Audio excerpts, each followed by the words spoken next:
안녕하세요. 혹시 배우자랑 같이 세금 보고 하셨는데 나중에 생각지도 못한 세금 폭탄 맞아서 골치 아프신 적 없으신가요? 그런 경우들이 종종 있죠. 네, 오늘 딥다이브에서는 바로 이 문제, 그러니까 공동세금 보고의 함정이랑 또 구제 방법에 대해서 한번 파헤쳐 보겠습니다. 저희가 오늘 볼 자료는 IRS 간행물 972로 무고한 배우자 구제입니다. 네, 맞습니다. 그래서 오늘 저희의 미션은 혹시라도 배우자나 전 배우자 때문에 생긴 세금 문제로 힘드시다면 어떤 방법이 있는지 좀 속 시원하게 알아보는 겁니다. 시작하기 전에 먼저 이거 하나는 꼭 짚고 넘어가야 하는데요. 바로 연대 책임이라는 개념입니다. 연대 책임이요? 네, 부부가 공동으로 세금 보고서에 서명을 하면요. 그 보고서에 적힌 세금뿐만 아니라 나중에 IRS가 추가로 발견해서 부과하는 세금까지 법적으로는 두 사람 모두 100% 책임을 지게 된다는 뜻이에요. 100%요? 네. 이게 좀 무서운 게 나중에 이혼하면서 법원 판결문에 이 세금은 전 배우자가 다 내기로 한다 이렇게 명시를 해도요. IRS는 여전히 당신한테 와서 전체 금액을 내라고 요구할 수 있다는 거죠. 잠깐만요, 그럼. 아니, 배우자가 몰래 잘못한 세금 문제까지 쟤라 다 책임져야 한다는 건가요? 평생이요? 이거 너무 억울한데요. 뭔가 방법이 있겠죠. 무전입니다. 네. 그래서 이 IRS 간행물 972호가 중요한 건데요. 여기에 크게 세 가지 구제 방법이 나와 있어요. 세각이나요? 네. 첫 번째는 무고한 배우자 구제, 그러니까 Innocent Spouse Relief라고 부르는 겁니다. 이건 기본적으로 뭐랄까? 나는 배우자가 세금을 잘못 신고한 걸 정말 몰랐다. 그리고 알 수도 없었다. 그리고 이 세금을 내가 내는 건 너무 억울하다. 이걸 증명해야 하는 가장 기본적인 구제책이에요. 핵심은 정말로 몰랐다는 걸 입증하는 거죠. 정말 몰랐다는 거를 입증하는 게 근데 그게 말처럼 쉽지는 않을 것 같은데요. 특히 부부 사이의 돈 문제를 어떻게 모를 수 있냐 이렇게 생각할 수도 있잖아요. 맞아요. 그래서 신청자의 교육 수준이라든지 평소에 재정 관리에 얼마나 관여했는지 또 배우자가 얼마나 교묘하게 속였는지 이런 것들을 IRS가 좀 꼼꼼하게 따져봅니다. 아하. 단순히 좀 이상한데? 이 정도 의심만으로는 부족하고요. 객관적으로 봤을 때 모를 만한 타당한 이유가 있어야 한다는 거죠. 보통은 그 IRS가 세금 내라고 처음 연락한 날 있잖아요. 네네. 그날로부터 2년 안에 양식 8857이라는 서류로 신청해야 합니다. 2년 안에요? 알겠습니다. 그럼 두 번째는 뭔가요? 네, 두 번째 방법은 책임 분리 구제, 그러니까 Separation of Liability Relief입니다.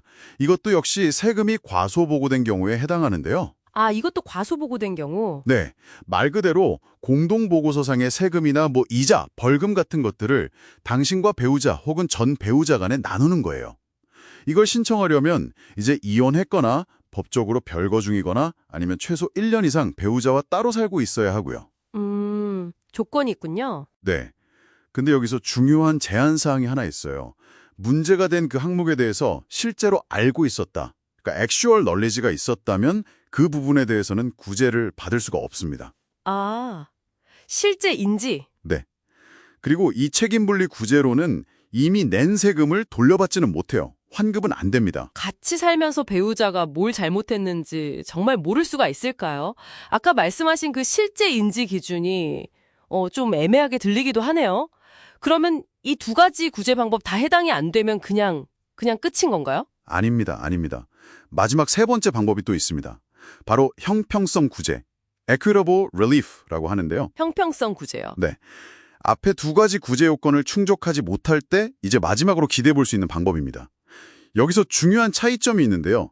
이건 세금을 덜 낸 경우, 즉 과소보고된 경우뿐만 아니라 제대로 신고는 다 했는데 아직 내지 못한 세금, 그러니까 미납세금에 대해서도 신청할 수 있다는 거예요. 미납세금까지도요? 그건 좀 포괄적이네요. 네, 그렇죠. 사기 같은 나쁜 짓에 가담하지 않았다는 그런 기본적인 조건만 충족하면 IRS가 여러 상황들을 종합적으로 고려합니다. 예를 들면 경제적으로 얼마나 어려운지, 혹시 학대 경험은 없었는지, 건강 문제는 어떤지, 또 세금 문제를 알았는지 몰랐는지, 설령 알았다고 해도 어쩔 수 없는 상황은 아니었는지 이런 것들을 다 따져서 이게 과연 공평한가? 이걸 보고 구제 여부를 결정하는 거죠. 와, 이건 진짜 마지막 구제책 같은 느낌이네요. 그런데 여기서 진짜 신경 쓰이는 부분이 있어요. 제가 만약에 이런 구제 신청을 하면 IRS가 제 전 배우자한테 그걸 알린다고요? 아니, 심지어 뭐 가정폭력 같은 문제가 있었던 사례라고 해도요. 네, 그게 법입니다. 안타깝지만 IRS는 당신이 구제를 신청했다는 사실 자체는 배우자나 전 배우자에게 법적으로 알려야만 해요. 아, 정말요? 네, 물론 뭐 당신의 새 주소나 연락처 같은 개인 정보는 보호해주려고 노력하지만 구제 결정을 내리는데 사용된 다른 정보들은 공유될 수 있고요. 나중에 혹시 세무법원까지 가게 되면 더 많은 정보가 공개될 수 있습니다. 좀 민감한 부분이긴 하죠. 그렇군요. 아, 그러고 보니 캘리포니아나 텍사스 같은 주들 있잖아요. 부부 공동재산법이 적용되는 주. 거기서는 상황이 좀 다르지 않나요? 재산이 반반이면 세금 책임도 딱 반으로 나뉘는 거 아닌가요? 아, 네. 좋은 질문인데요. 부부가 공동 보고서를 제출한 경우에는요. 연방법상의 그 연대 책임 원칙이 우선 적용됩니다. 그래서 주법인 공동재산법이 구제 심사에 큰 영향을 주지는 않아요. 아, 그렇군요. 연방법이 우선이군요. 네, 다만 만약에 당신이 애초에 세금 보고를 따로 했었다면 그 경우에는 배우자 소득에 대한 책임에서 벗어날 수 있는 다른 규정이 이 간행물 971호에 또 따로 설명되어 있긴 합니다. 알겠습니다. 그럼 이 모든 정보를 종합했을 때 만약 제가 이런 세금 문제에 처한 것 같다 싶으면 당장 뭘 해야 할까요? 일단 가장 중요한 건요. 문제를 알게 된 즉시 최대한 빨리 IRS 양식 8857을 제출하는 겁니다. 최대한 빨리요. 네, 모든 증빙 서류가 완벽하게 준비될 때까지 기다리지 마시고요.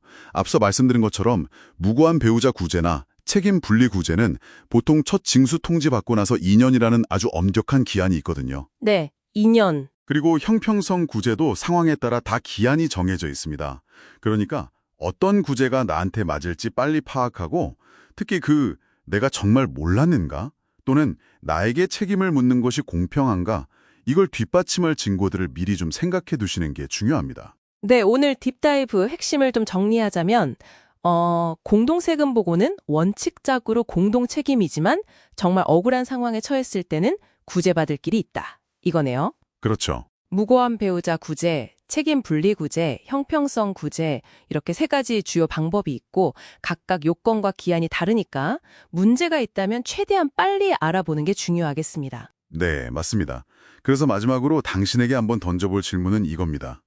이 구제 절차가 사실 꽤 복잡하고 또 무엇보다 IRS가 법적으로 전 배우자에게 통지해야 한다는 그 사실 때문에요.